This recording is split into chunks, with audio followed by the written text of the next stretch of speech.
Good afternoon and welcome to another Kerfuffle webinar. I am delighted to have here Emma Vegas, MD of Mio. How are you today, Emma? You okay? I'm fantastic, thank you, Simon, despite my rock and roll headphones. They're cool. What do the kids call them? Bins, don't they? I think that's what they refer to them. No, thank you very much. Sorry, everyone always laughs at me because I am always late, and we're late today because obviously I had a bit of a technical issue. So apologies there, but I managed to turn it off and on again, and it magically worked, didn't it, Emma? So you know, that's what a prop legend like me can get away with. Emma, first of all, thanks very much for joining us again. We're here to talk about how will Mio keep Britain moving in 2021. Obviously, big statement. We want to obviously work that a little bit more. First and foremost, obviously, we've spent a lot of time getting to kind of know you guys over the course of 2020 there, and you're poised, as I understand it, for a really big run at 2021, aren't you? This is a key moment for you as a business, isn't it? Yeah, absolutely. I mean, it's we launched nationally in May 2019. Clearly, like lots of businesses, we were challenged by last year. So I think we're seeing this year really as our first full year of operating, all guns blazing. We've just started charging for Mio again. Agents listening will know that we made it free of charge last year to support the agency community. So yeah, really exciting year for us, Simon. And we're starting the year on the back of 50% growth in Mio enabled agents in 2020. So we're in a good place. Good. God, anyone with 50% growth would be was screaming from the hilltops. Good. Well, I'm really pleased for you, and it's a really exciting time, isn't it? Building a business like that, and with the foundation and the backing you guys have got, I think that's something really exciting. But actually, one of the things we're to talk about here today is really it's a technical update as much as anything, isn't it? Because you've got some exciting things going on with your new dashboard going live. Yeah, that's right, Simon. So, gosh, probably about 9 months ago now, we started to get quite a lot of feedback from agents that they were finding it very difficult to effectively track their pipeline and really pinpoint those deals that were either moving very slowly or at risk of fall through. And they were finding it difficult to do that in their CRM platforms. In direct response to that, we set about developing some dashboards in the Mio platform. So we're going to see a demo in a minute, which really gives a really good overview. But the dashboard is the very first screen that an agent using Mio lands on. And all it does is give all the staff across a branch, from negotiator up to branch manager, with really simple graphs that display the data they need, both on an individual level and at a business level, to manage two of the biggest risks to pipeline: slow turnover and fall throughs. And I think for me, this is something that's really close to my heart. I used to be in sales. I've been a sales director. I've led a sales team. We weren't selling houses, but and I was always crying out for really good MI on, you know, what my team were up to, when were we likely to get deals completing, what were the deals that needed a little bit more intervention. And people used to just give me these great big spreadsheets, and I'm like, glaze over. And all I wanted was just some really simple graphs. And if I was the kind of person that wanted to dig into the detail, that option was there. So that's what we've aimed to do with the Mio dashboard. And Simon, I think if you could just play the short video that I shared with you, that will give people a better understanding of what it is that we've released. Here's my chance to say the immortal words. Here's one we did earlier. So let me just get that on here. I'll just hide us for a minute then, Emma, while we just play this, if that's okay. We're delighted to announce that we have started the rollout of the new Mio dashboards. The first dashboard release benefits users whose role type has been set in Mio as negotiator. This video will explain what you will be able to see and experience. There are several changes that will help users to manage their sales progression more effectively, whilst also keeping track of vital performance indicators. Here are the key facts. The design maintains the theme of presenting a tile with data. Each tile is clearly labelled with a helpful tooltip to explain the interpretation of the data. Behind each tile is a report, so by clicking View, you can drill down into more information. For example, this new tile is labelled Assigned Sales. This counts the number of sales that have been assigned to you as an individual, alongside the total number of sales for the entire branch. Clicking View opens the Your Properties page and automatically filters to display all of your properties. You still have the flexibility to change the filters to view all branch properties. Returning back to the dashboard, scroll down the page to view other tiles, including fall-through rate and branch team report. This displays the split of properties assigned to users to sales progress across the branch. And finally, we've moved the milestones and message alert notifications into the left-hand menu, together with the property search tool, so they remain in constant view whatever you're doing in Mio. Loving Mio and want to recommend another agent? Click here and our sales team will follow up and help to grow your local community of Mio users. We hope you'll agree, altogether, a much improved layout with all the vital information at your fingertips. That's really interesting, Emma. Okay, so let's just pick up on that. First things first, really nice, simple interface. You know, that's obviously delivering really what a dashboard needs to look like, isn't it? So I'm guessing, have you tested this with a few clients yet? What's the feedback like? Yeah, absolutely. So the initial feedback's been really, really positive. There's a phase 2 release, Simon, which is going live this Friday, and that's the versions of the dashboards for what I would call people in director level roles, so brand managers, area directors, people who need oversight of what's happening across a range of branches. But yeah, feedback's been really, really positive. We will keep developing it. That's always the way with a product. It's never perfect.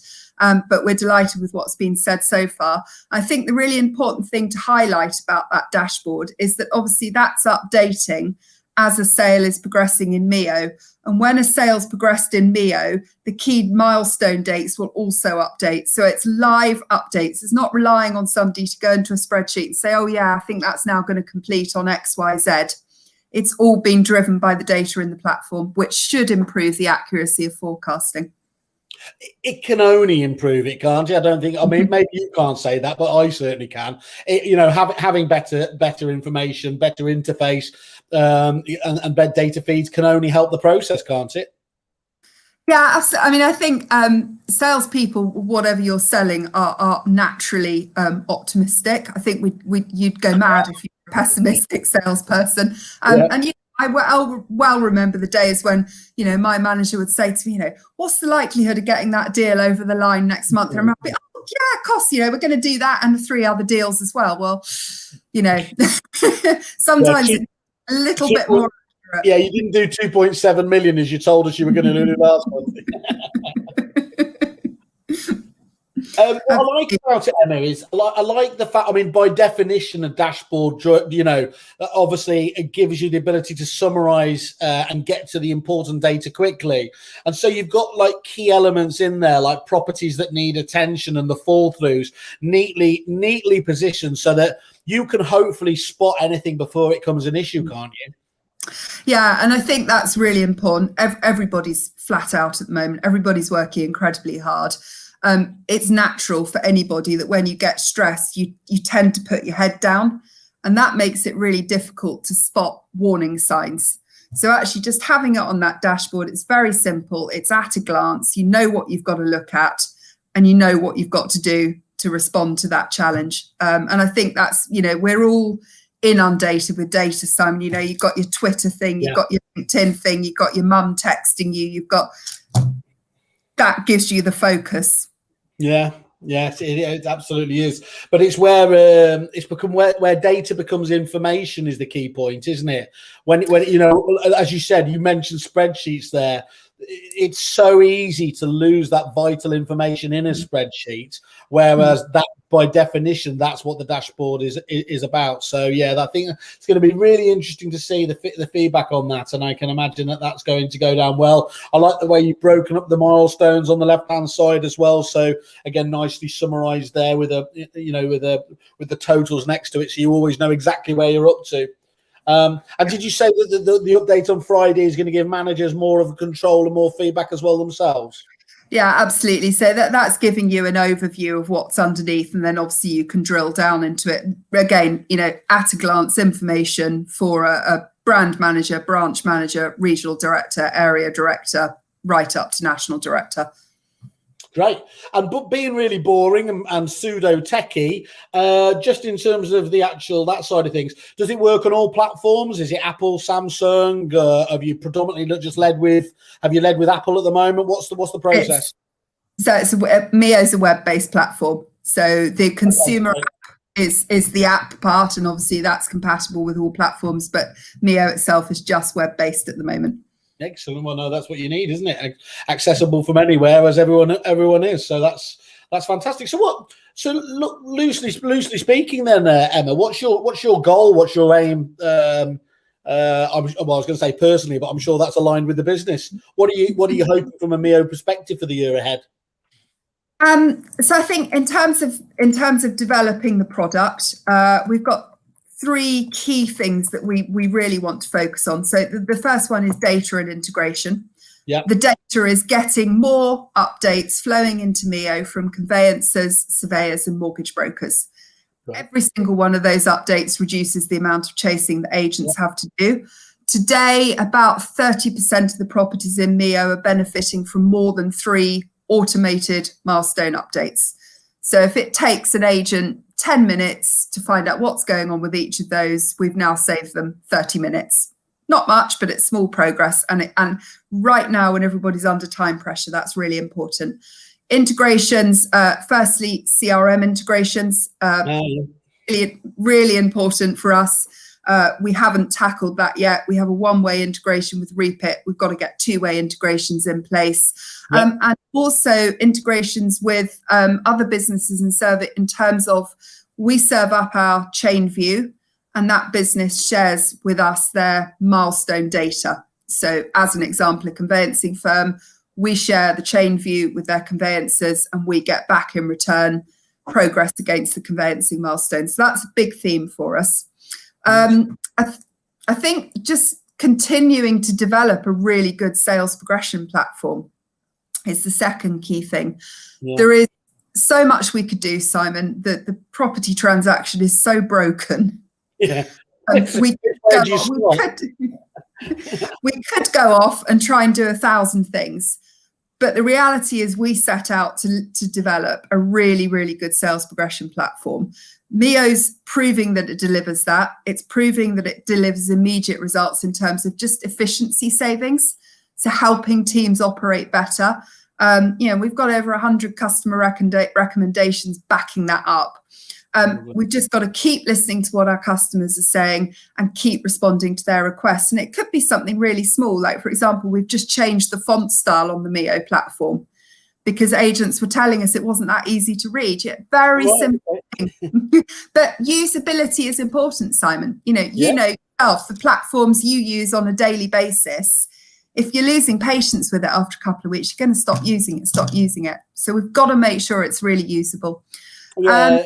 The company that shall remain nameless, we always got a bit of a bad rep for looking a bit kind of old-fashioned, but the one thing it was incredibly good at was the usability, and because of that was vital, because then, yes, the staff do feel happy using the platform. It means that, as long as it's simple enough, it means your data accuracy is going to be better, and it's only by having data accuracy and the volume of data going in there that you can do all the clever stuff down the line, isn't it? Whether that's reporting or, in your case, obviously helping the whole sales progression process. So it's really key. No, it can't be overstated. And I think you're absolutely right to have a dashboard like this, because of course that's just adding another element to make it easier. And I think it's, you have to understand, I think we have to accept what tech can do. Good tech shouldn't replace people. It should empower great people to be a little bit greater. Yeah. And do that through usability, not necessarily always asking people to change the way they behave. Good usability will deliver long-term change in terms of habit, and that's really, really important. So hopefully with those product development enhancements, we've got some really ambitious growth targets for this year. So growth at the end of the year to about 2,000 agency branches using Mio. And if we can get there, and we've had a really good start, then it's going to be another good year for us. Excellent. And that starts to get really exciting, as we've said all along, doesn't it? Because then you start hitting those critical mass points where you have so many agents working collaboratively together that the data is flowing and more of the properties in the chain are being included automatically, aren't they? Yeah, I think that's important, Simon, but I think it's also important to understand that if you were the only agent using Mio today, you would still see an immediate improvement in efficiency in the way you progress sales, because it's giving you a very clearly signposted sales progression process. We've got to focus on more agents using the platform. We know that, but actually we're also focusing on getting more data into the platform, and that comes irrespective of how many agents we have on board. You know, we're adding new integration partners every month. Yeah. So it's not all about the number of agents using. You've got a wonderful win-win there, haven't you? As you said, you benefit straight away from greater efficiencies, but then down the line as well, you also get that one as it develops. So it's great. And Emma, what do you think? There's a lot of discussion at the moment. What do you think the main challenges are for estate agents this year? This is really interesting in light of the announcement that the extension to the stamp duty holiday is actually going to be debated on Monday. And I read that announcement. I thought, oh gosh, do I need to change what I'm going to say to Simon? And actually, I don't think I do. TM Group and Mio ran a big pan-industry survey before Christmas. So when I say pan-industry, conveyancers, estate agents, mortgage brokers, surveyors, we'll release the findings of that shortly, and that they're really, really interesting. I think the big issue that the survey responses identified for agents is that I think there's an awful lot of agents coming into this year thinking that 2020 was fantastic purely because we had such a flurry of activity in the last 6 months of the year. The reality is quite different. So December 2020 saw more completed residential transactions than in any other December since 2011. That's brilliant, and that's a tribute to the whole industry. But the Land Registry forecast for April 20 to April 2021 is predicting transactions 15% down on 2019-20, the lowest annual total since 2012. Yeah, that's that obviously impacts agents' revenue, and that revenue stream is going to be further challenged because delays are meaning that pipeline isn't turning over anywhere near as quickly as it was even this time last year. And I think what concerns me is I know a lot of businesses took very rapid steps in April and May to reduce overhead. My fear is that actually to catch up with the flurry of activity from July onwards, they had to bring costs back into the business. And it's how quickly they can reduce that overhead again if they need to. How responsive, how fleet of foot can they be? And how can they continue to operate efficiently whilst also looking at turnover and margins that could be quite challenged.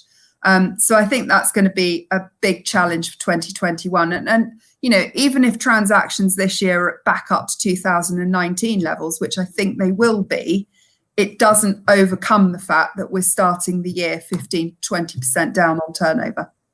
Yeah, it's going to be a challenging one, but therein lies the opportunity, doesn't it? Because if you get your ship in order, you can step ahead of the competition, can't you? Yeah, absolutely. And I think, you know, the businesses that have got, you know, a great approach to winning listings are operating really efficiently with good teams. Businesses that are progressing those listings through to completions, through to exchange as quickly as possible. You know, are in for should be in for a good year. I think the other businesses are going to be challenged. And regardless of what happens with the stamp duty, it is likely, obviously, the number of properties coming to the market will come off a tad now. So having something like the Mio tool and the dashboard and everything else there, you know, that's a nice differentiation point, isn't it, to stand out from the crowd again?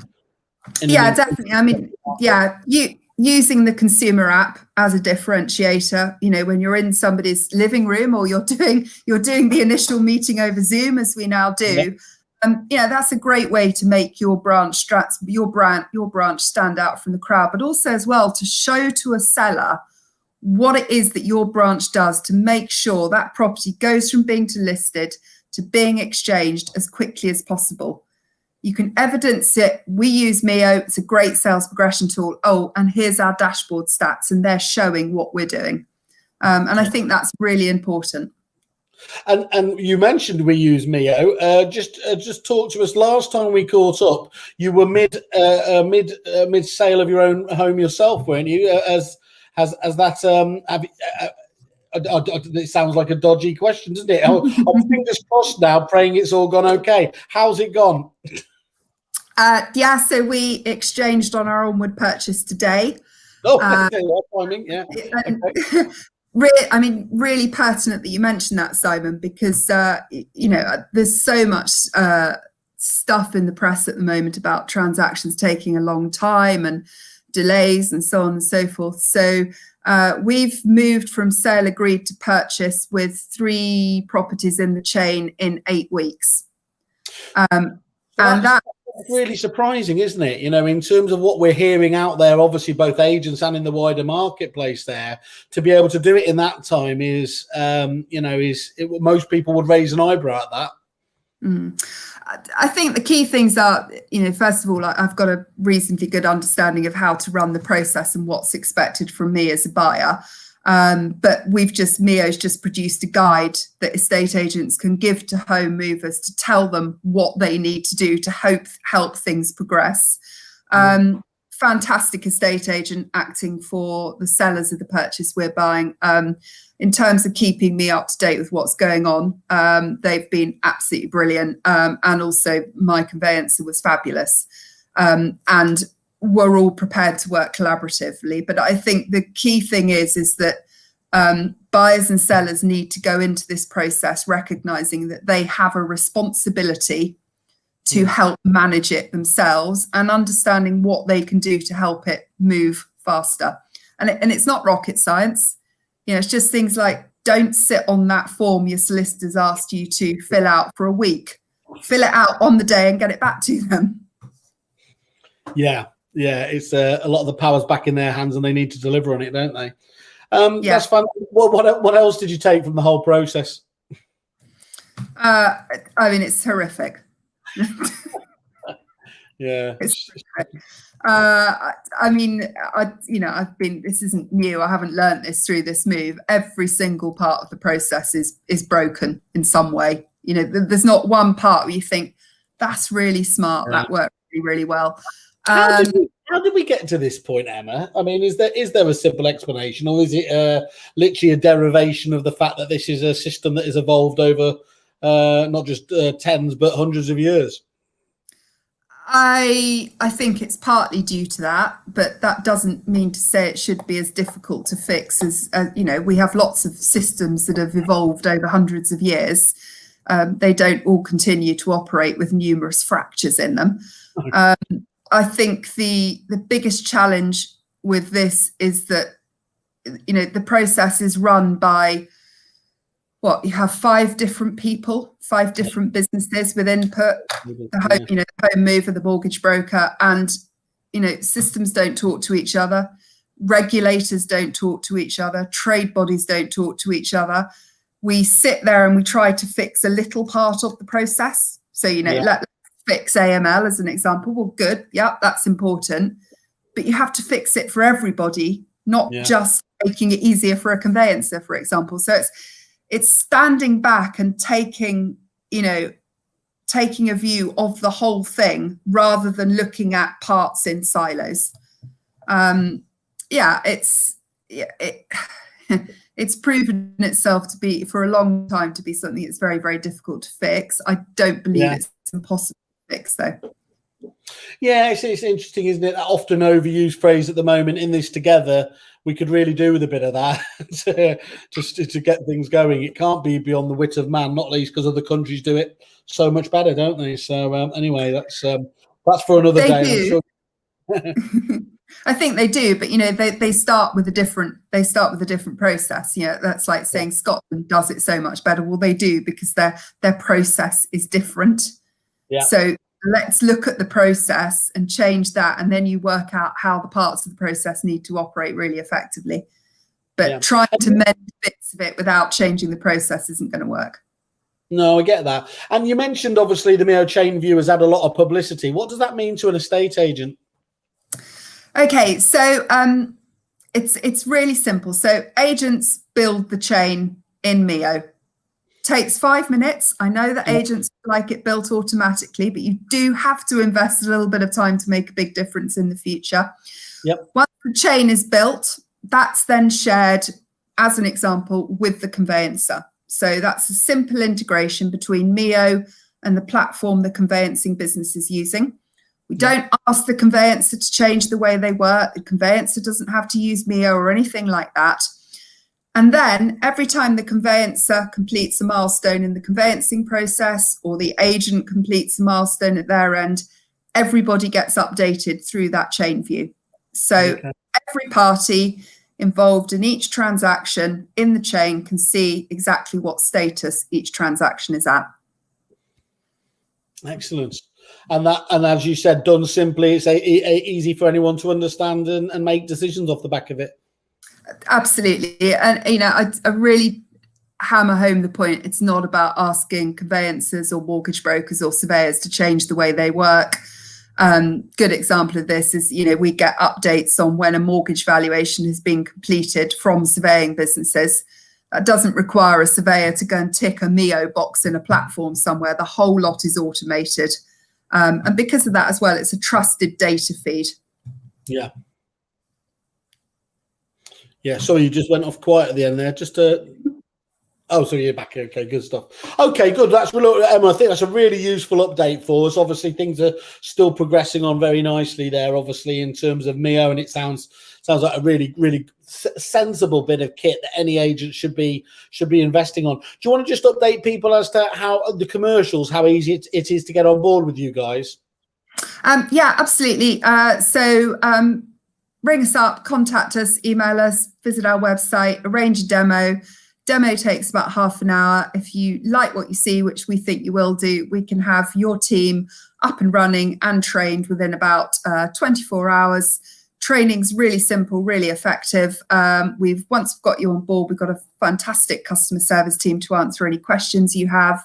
And roughly speaking, £90 per branch per month. Nice. Under that wonderful £100 mark, so that's great. And actually, as you just highlighted there, you know, we are all clearly in lockdown still. So actually, yes, whilst it's frustrating as hell, that's a great time to train your team up on a mini project like this, isn't it? And this is, let's be very clear, this isn't like changing your website or changing your CRM system. This is very quick and easy to get onboarded and actually start seeing the benefits in double quick time, isn't it? Yeah, absolutely. You don't need to have an IT person involved or anything else. There's no whizzy widget that you install anywhere. Just a software platform you can start using immediately. I think the other important thing, Simon, about people being in lockdown, really good way to ensure your whole team have access to a record of what's happening with your sales. It's much more resilient than having things on paper, post note, shoved in somebody's drawer in the office. Nobody knows what's going on. Absolutely, spot on. Well, look, let's talk about the key takeaways then for me going through all of this. As you mentioned, you know, regardless of stamp duty, likely to be less listings available here. So a nice point of differentiation on that side of things. The new dashboard itself, obviously giving you the data to identify and really to manage two of the biggest possible risks you've got there, namely the slow turnover, the stodgy pipeline at the moment, and obviously the amount of fall throughs. Mio can help you on both those counts, can't it? So that's, again, a nice feature there. Clearly, we do know, I mean, touch wood and everything else, it's not too challenging, but it promises to be a challenging year.